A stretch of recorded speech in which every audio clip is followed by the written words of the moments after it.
نحمدہ ونصلی ونسلم علی سیدنا و مولانا محمد رسولہ النبی الامین المکین الحنین الکریم الرؤوف الرحیم اما بعد فاعوذ باللہ من الشیطان الرجیم بسم اللہ الرحمن الرحیم۔ واجب الاحترام ساتھی، اللہ تعالیٰ کا بے پناہ لطف و کرم اور اس کا احسان عظیم ہے کہ جس کی توفیق سے ہم اس کے ذکر کے لیے اس کے گھر میں جمع ہیں۔ آج ہم اللہ کی توفیق سے سورہ الاعراف کی آیت نمبر 30 سے اپنے سبق کا آغاز کر رہے ہیں۔ اللہ کریم نے ارشاد فرمایا،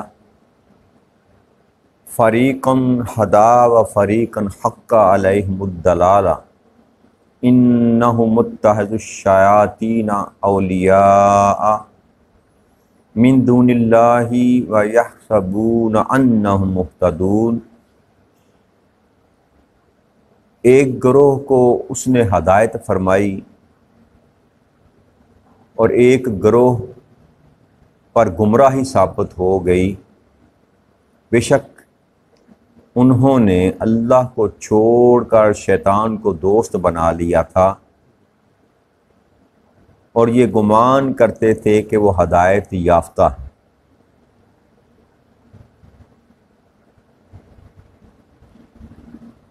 اس آیت کریمہ کا معنی یہ ہے کہ اللہ تعالیٰ نے ہر انسان کو ایسی استطاعت اور صلاحیت کے ساتھ پیدا کیا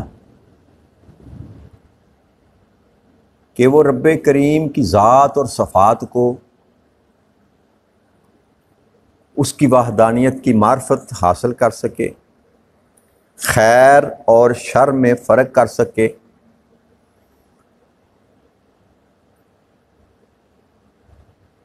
فطرتی طور پر رب کریم نے ہر انسان کے اندر یہ صلاحیت پیدا کر رکھی۔ لیکن بعض لوگوں کے ساتھ معاملہ یہ ہوتا ہے کہ جب وہ کمزور پڑ جاتے ہیں، اپنی فطرتی صلاحیت کو، استطاعت کو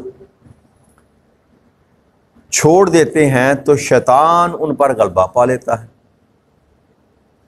اور دنیا کی رنگینیوں اور دل فریبیوں جو وہ مزین کر کے جب انسان کو دکھاتا ہے شیطان، تو وہ اس کے فریب میں آ کر اس کے دام میں پھنس جاتے ہیں۔ حالانکہ رب کریم نے ایک تو خود انسان کے اندر ضمیر جو ہے اس کی سرزنش جو ہوتی ہے، وہ ہر انسان کو ضمیر اس کی سرزنش کرتا ہے۔ جب بھی کوئی انسان بھی حق سے ہٹ کر کوئی کام کرتا ہے تو اندر اس کا جو انسان جس کو ضمیر کہتے ہیں وہ اس کو ملامت کرتا ہے، جھنجھوڑتا ہے اس کو۔ یہ آٹومیٹکلی رب کریم نے یہ نظام انسان کے اندر ڈال رکھا ہے۔ پھر نبیوں اور رسولوں کے ذریعے انسان کو سیدھا رستہ دکھانا، اور پھر آج کے دور میں جب کہ نبی اکرم صلی اللہ علیہ وآلہ وسلم کی نبوت کے بعد کسی اور نبی نہیں آنا، اب قیامت تک جو نبیوں آقا کریم صلی اللہ علیہ وسلم کے وارث ورثہ علماء ہیں، علماء حق جو ہیں، وہ بھی اسی طرح اللہ کے دین کی دعوت دیتے رہتے ہیں، حق اور باطل میں فرق بتاتے رہتے ہیں۔ لیکن شیطان کے بتائے ہوئے رستے پر جو انسان ڈٹا رہتا ہے اور دنیا کی رنگینیوں میں، دنیا کے فریبوں میں مبتلا رہنا چاہتا ہے، وہ ہر دور میں نہ اس نے کبھی نبیوں کی بات پر کان دھرا، نہ رسولوں کی بات کو مانا، اور نہ آج کے دور میں وہ علماء حق کی بات کو ماننے کے لیے تیار۔ تو اللہ کریم ارشاد فرما رہا ہے کہ یہ وہ لوگ ہیں، ایک تو طبقہ وہ میں نے عرض کی کہ جو نیکی پر ہے، ہدایت پر ہے، اور دوسرا طبقہ جس کے اللہ نے ذکر کیا کہ اپنے کسب، اپنے عمل کے نتیجے میں جو ہے ان پر گمراہی ثابت ہو گئی، اور یہ وہ بدبخت ہیں جو یہ سمجھتے ہیں کہ ہم ہی حق پر ہیں، برائی بھی کرے اور برائی کرنے کے بعد اس برائی کو برائی مانے نہ، اور یہی کہے کہ جو میں کر رہا ہوں بس یہی ٹھیک ہے۔ تو یاد رکھیے، جو بندہ اس درجہ تک گمراہی میں مبتلا ہو جاتا ہے کہ وہ گمراہی کو گمراہی ماننے کے لیے تیار نہیں ہوتا، پھر اس کا رستہ واپسی کا کبھی بھی کھلتا نہیں۔ تو اللہ کریم ایسے لوگوں کی بات فرما رہا ہے کہ بے شک یہ وہ لوگ ہیں جنہوں نے اللہ کو چھوڑ کر شیطان کو اپنا دوست بنا لیا، اور جب وہ شیطان کے بہکاوے میں آ گئے اور پھر اپنے لالچ سے اپنی دنیا بنانے کے لیے، اپنی چاہتیں، اپنی خواہشات وہ پوری کرنے کے لیے شیطان کا ساتھ ان کو میسر آ گیا، اس کے دام میں آ گئے، اس کی فریب میں پھنس گئے، اور پھر انہوں نے یہ گمان کر لیا کہ یہی ہدایت پر ہے، جبکہ اللہ کریم نے انسان کے ہر دور میں رب کریم نے اس کو ہدایت دینے کے لیے ڈیوٹی لگا رکھی، شر کا اور خیر کا رستہ رب کریم نے دکھا دیا۔ اور جیسا کہ اللہ کریم نے سورہ البلد کی آیت نمبر 8 سے لے کر 10 تک اللہ کریم نے ارشاد فرمایا، کیا ہم نے اس کو 2 آنکھیں نہیں دی دیکھنے کے لیے، اور زبان اور 2 ہونٹ نہیں دیے، اور پھر ساتھ ہی فرمایا کہ ہم نے اسے دونوں واضح راستے نہیں دکھا دیے، ہدینا ناجدین، کہ دونوں راستے یعنی کہ خیر کا رستہ بھی اور شر کا رستہ بھی، یہ دونوں ہی نیکی اور بدی کے راستے، کیا ہم نے اس کو دکھا نہیں دیے؟ حضرت ابو ہریرہ رضی اللہ تعالیٰ عنہ بیان کرتے ہیں کہ رسول اکرم صلی اللہ علیہ وآلہ وسلم نے فرمایا کہ ہر مولود جو ہے، ہر پیدا ہونے والا بچہ جو بھی دنیا میں آتا ہے وہ فطرت پر پیدا ہوتا ہے، ہر پیدا ہونے والا بچہ فطرت پر پیدا ہوتا ہے۔ اور پھر آپ فرماتے کہ پڑھو اے لوگوں اپنے اوپر اللہ کی بنائی ہوئی سرشست یعنی کہ فطرت اسلام کو لازم کر لو، جس پر اس نے لوگوں کو پیدا کیا ہے۔ اللہ کی بنائی ہوئی سرشست میں کوئی تبدیلی نہیں ہو سکتی، یہی دین راست ہے، لیکن اکثر لوگ نہیں جانتے۔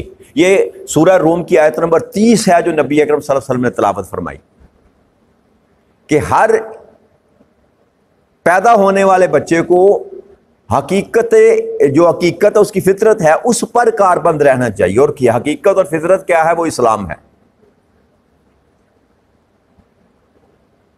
اور دوسری بات میں یہ آتا ہے کہ نبی اکرم صلی اللہ علیہ وسلم نے فرمایا کہ جو بھی بچہ پیدا ہوتا ہے، جو شخص دنیا میں آتا ہے، وہ اپنی فطرت پر پیدا ہوتا ہے، پھر اس کے ماں باپ اس کو یہودی، نصرانی، ہندو جو کچھ بھی بناتے ہیں، اس کے ماں باپ اس کو بناتے ہیں۔ جب بچہ دنیا میں آتا ہے تو وہ اپنے دین فطرت پر آتا ہے، اور یہی وجہ ہے کہ جب بچہ جوان ہوتا ہے، اگر اس کے ماں باپ مسلمان ہوں تو وہ مسلمان بن جاتا ہے، اگر اس کے ماں باپ ہندو ہوں تو وہ ہندو بن جاتا ہے۔ لیکن اگر وہ عقل کی منازل طے کرنے کے بعد جب جوان ہوتا ہے، خیر اور شر میں، نیکی اور بدی میں فرق کرنے کے قابل ہو جاتا ہے، پھر بھی اگر وہ اسی دین باطل پر قائم رہے تو پھر اس کا مقدر جو ہے وہ کفر لکھ دیا جاتا ہے۔ جو اللہ نے فرمایا نا کہ گمراہی ثابت ہوگی پھر اس پر، کہ عقل آ جانے کے بعد بھی جب انسان کے سامنے دین پیش کیا جائے، نیکی اور بدی کا رستہ سامنے رکھا جائے، پھر وہ فرق نہ کرے اور حق کو قبول نہ کرے۔ جس نے حق کو قبول کر لیا، اگر وہ کافر کے گھر میں بھی پیدا ہوا تو اس نے تو اپنی راہ نجات پا لی، مگر جو ایمان کو نہ پا سکا اس نے اپنا مقدر کفر کر لیا۔ اور دوسری بات یہ کہ اگر کفر پر پیدا ہونے والا بچہ عقل سلیم یعنی کہ ایک بلوغت تک جانے سے پہلے کم سنی کے عالم میں اگر دنیا سے چلا جاتا ہے تو ایسے بچے بھی جنت میں جائیں گے۔ نبی اکرم صلی اللہ علیہ وسلم نے فرمایا کہ مشرکوں کی اولاد بھی جنت میں جائے گی۔ وہ کون سی اولاد؟ جو ابھی خیر اور شر میں، نیکی اور بدی میں تمیز کرنے کے قابل نہیں ہوگی، ایسی اولاد کافر کی ہو، مشرک کی ہو، یہودی کی ہو، مجوسی کی ہو، وہ بچے جو ہیں وہ جنت میں جائیں گے. کیوں؟ کہ وہ دین فطرت پر پیدا ہوئے. ہر بچہ دین فطرت پر پیدا ہوتا ہے، اور دین فطرت کیا ہے؟ وہ اسلام ہے. تو اس حدیث کا معنی یہ ہے کہ ہر بچہ اس صلاحیت استعداد کے ساتھ پیدا ہوتا ہے. جب ایک خاص عمر تک پہنچتا ہے تو پھر وہ فیصلہ کرنے کے قابل ہو جاتا ہے کہ میں نے اب دین اسلام پر رہنا ہے یا دین اسلام کو قبول کرنا ہے یا اسی زندگی پر اپنے آپ کا نظام چلانا ہے. اب دیکھتے ہیں آپ اپنی زندگی میں کہ ہر روز ہزاروں کی تعداد میں، اگر پوری دنیا پر کاؤنٹ کیا جائے تو لاکھوں کی تعداد میں لوگ مسلمان ہوتے ہیں، اور ہر مذہب کے لوگ جو ہیں مسلمان ہوتے ہیں. کوئی 30 سال کی عمر میں ہو گیا، کوئی 18 سال کی عمر میں ہو گیا، کوئی 40 سال کی عمر میں ہو گیا، کوئی 60 سال کی عمر میں ہو گیا. تو یہ جس کا مقدر جہاں پر جا کر اس کی ہدایت کے لیے رستہ کھل جاتا ہے، وہاں اس کو جا کر وصل اپنے دین پر پلٹ آتا ہے. اور اس کی بنیادی وجہ بھی یہ ہے، خلاصتاً یہ کہ جب رب کریم نے ساری کائنات کو پیدا کیا اور پھر انسانوں کو بنانا چاہا، تو ان سے بنانے سے قبل اللہ کریم نے تمام انسانوں کی روحوں کو پیدا کیا، اور تمام ارواح سے جب اللہ کریم نے وہ وعدہ لیا تھا، میثاق لیا تھا، الست ربکم، کہ کیا میں تمہارا رب نہیں ہوں، تو سب نے کہا تھا قالوا بلا، کہ کیوں نہیں، تو ہی تو ہمارا رب ہے. تو دراصل پیدا ہونے سے قبل ہر روح نے اللہ کے ہاں اللہ کی وحدانیت کا اقرار کر لیا تھا. یہ سبب ہے کہ ہر پیدا ہونے والا جو ہوتا ہے وہ فطرتاً مسلمان ہوتا ہے، کیونکہ اس نے عالم ارواح میں اللہ کریم کو اپنا معبود حقیقی تسلیم کر لیا تھا. لیکن اپنی فطرت کو چھوڑ کر جو بندہ شیطان کے برگلاوے میں آ کر بہک جاتا ہے، کفر کو اختیار کر لیتا ہے، شیطان کو اپنا کارساز بنا لیتا ہے، اس کو اپنا ساتھی بنا لیتا ہے، تو پھر جب وہ اس مقام تک پہنچ جاتا ہے، گمراہی اور ضلالت کی انتہا پر جب انسان پہنچ جاتا ہے، تو اللہ ایسے لوگوں کی بات کر رہا ہے کہ وہ اپنے آپ کو یہی گمان کرتے ہیں کہ ہم حق پر ہیں، حالانکہ یہ ان کا زوم ہے، یہ ان کا گمان باطل ہے. حق وہی ہے جس کو اللہ اور اللہ کے رسولوں نے بیان فرمایا، اور جو اللہ کریم بیان کر رہا ہے، اس کے سوا کوئی اور حق نہیں. آگے آیت نمبر 31 میں رب کریم ارشاد فرما رہے ہیں، یا بنی آدم خذوا زینتکم عند کل مسجد وکولوا واشربوا ولا تسرفوا انہ لا یحب المسرفین. اور اے اولاد آدم، تم ہر نماز کے وقت اپنا لباس زینت پہن لیا کرو، کھاؤ اور پیو اور حد سے زیادہ خرچ نہ کرو، بے شک وہ بے جا خرچ کرنے والوں کو پسند نہیں فرماتا. اس آیہ کریمہ میں اللہ کریم نے نماز کے وقت لباس زیب تن کرنے کا حکم دیا، اور اس کا سبب کچھ یوں ہوں کہ میں نے شاید کل عرض کی تھی یا پرسوں کہ جو کفار مکہ تھے، مشرکین جو تھے، وہ خانہ کعبہ کا جب طواف کرتے تو کپڑے اتار دیتے تھے، ننگا ہو کر مرد بھی اور عورتیں بھی خانہ کعبے کا طواف کیا کرتے تھے. تو جب اسلام آیا، دین اسلام آیا، نبی اکرم صلی اللہ علیہ وسلم جب تشریف لائے، تو اللہ کریم نے اس بات پر پابندی لگا دی کہ اب کوئی بھی، یعنی کہ ابو بکر صدیق رضی اللہ تعالیٰ کے دور میں آپ نے اس اعلان کروایا، آپ نے ابو بکر صدیق نے مکہ میں، کہ آج کے بعد کوئی مشرک جو ہے وہ خانہ کعبے کا طواف نہیں کر سکے گا، اور کوئی برہنہ حالت میں بھی خانہ کعبہ میں داخل نہیں ہو سکے گا. تو اللہ نے فرمایا کہ لباس پہن لیا کرو، اور لباس سے میں نے عرض کی تھی اس کا مطلب ہے لبس کہتے ہیں، یہ اصل اس کا مادہ ہے لام بے با اور سین، لبس اس کا مطلب ہوتا ہے چھپانا. تو لباس کا مطلب یہ ہوتا ہے ایسی چیز جو آپ کے جو شرم گاہیں ہیں ان کو چھپا لیں، اس کو لباس کہتے ہیں. اللہ کریم نے قرآن کریم میں ارشاد فرمایا نا کہ مرد عورت کا لباس ہے اور عورت مرد کا لباس ہے. اس کا سبب بھی یہ ہے کہ میاں بیوی جو ہوتے ہیں، خاوند اپنی بیوی کے عیب چھپاتا ہے اور بیوی اپنے خاوند کے، کبھی جو معاملات، کچھ ایسے معاملات ہوتے ہیں کہ وہ ایک دوسرے کا پردہ رکھتے ہیں، اس وجہ سے کہا گیا کہ وہ تمہارا لباس ہے، وہ تمہارا لباس ہے. تو لباس کا معنی یہ ہے کہ چھپا لینا. تو اللہ فرماتا ہے کہ جب تم نماز کی حالت میں جاؤ تو اپنی شرمگاہوں کو چھپا لیا کرو. یہ خاص حکم اس لیے اللہ کریم نے نازل کیا کہ وہ خاص عبادت کے وقت اپنا لباس اتارتے تھے، پہلے انہوں نے پہنا ہوتا تھا۔ تو اس رسم کو ختم کرنے کے لیے اللہ کریم نے اس طرح کلام کیا، ورنہ تو سطر ڈانپنے کا تو ہر وقت ہی یہ حکم ہے۔ اور دوسرا اس میں سے حکم یہ نکلتا ہے کہ لباس اچھا پہن کر انسان کو نماز ادا کرنی چاہیے، کوشش کرنی چاہیے کہ اس کے پاس جو بہتر لباس ہے اس کو پہن کر اللہ کی بارگاہ میں آ کر کھڑا ہو۔ اور دوسرا حکم جو اللہ کریم اس میں دیا، کھاؤ اور پیو اور لباس پہنو، حد سے زیادہ خرچ نہ کرو، اسراف نہ کرو۔ کیوں کہ اسراف جو ہے اس کو رب کریم ان اللہ لا یحب المسرفین، بے شک اللہ جو ہے حد سے زیادہ خرچ کرنے والوں کو، فضول خرچی کرنے والوں کو پسند نہیں کرتا۔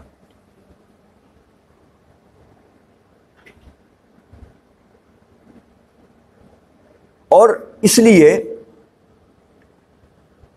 اللہ کہتا ہے جو تمہارے دل میں آتا ہے کھاؤ، جو تمہارے دل میں آتا ہے پیو، لیکن اسراف کے زمرے میں نہ جانا، اس مقام پر نہ جانا کہ جو فضول خرچی ہو۔ یعنی کہ یوں سمجھ لیجئے کہ انسان کا اگر ایک چپاتی سے گزارا ہوتا ہے تو اس کو دوسری چپاتی پر نظر نہیں رکھنی چاہیے۔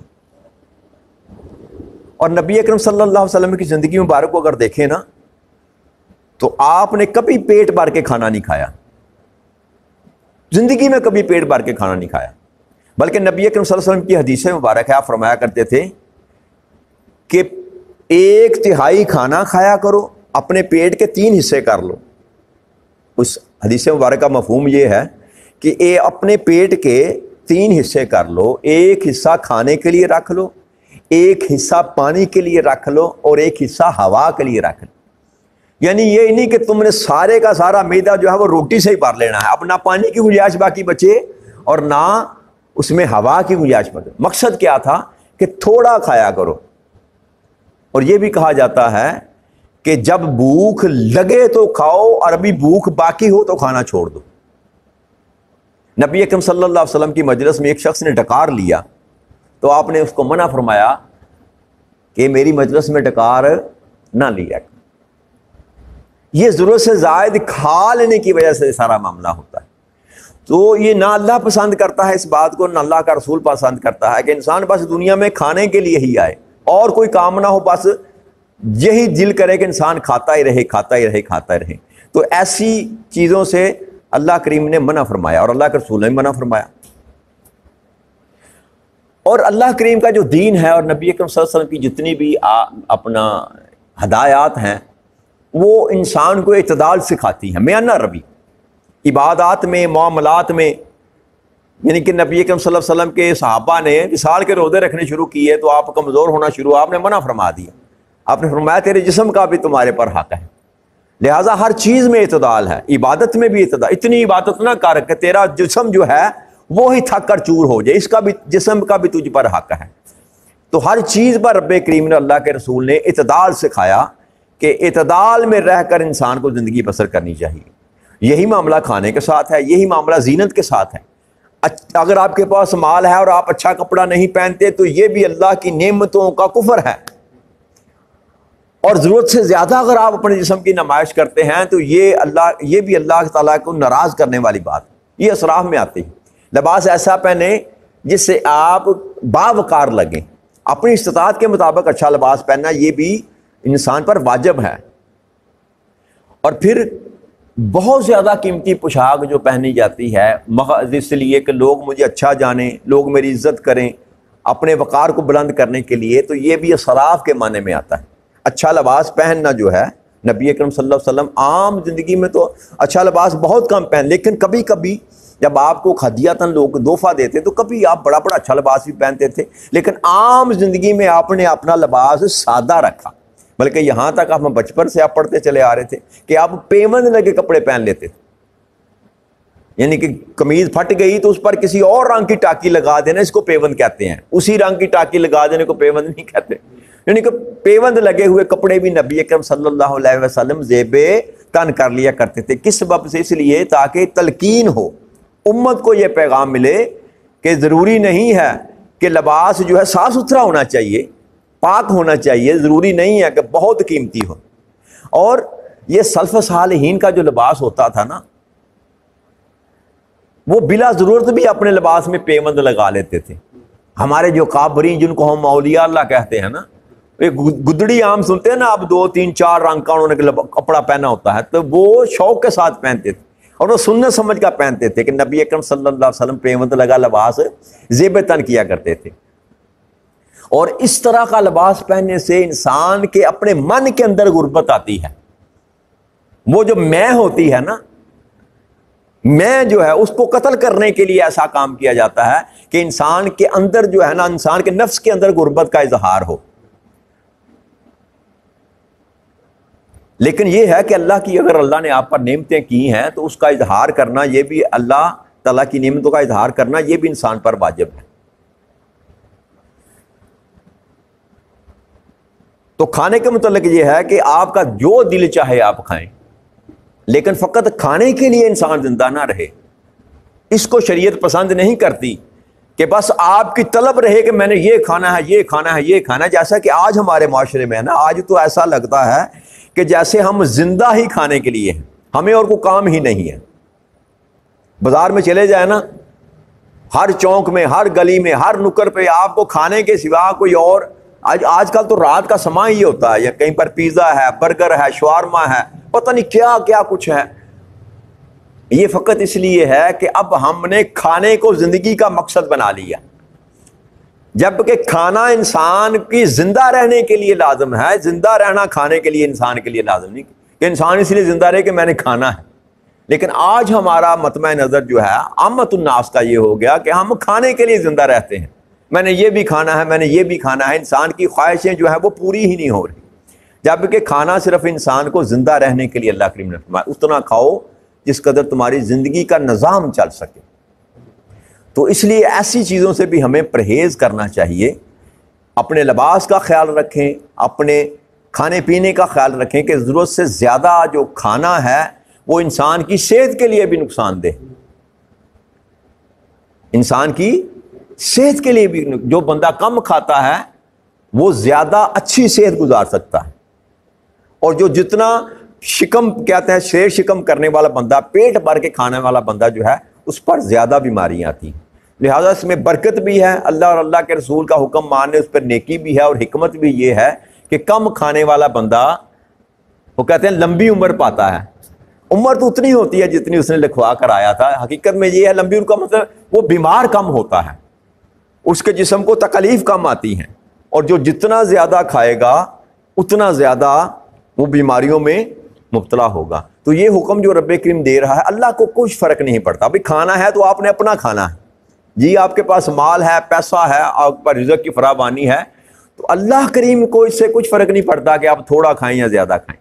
لیکن اللہ ہر معاملے میں انسان کی خیر چاہتا ہے.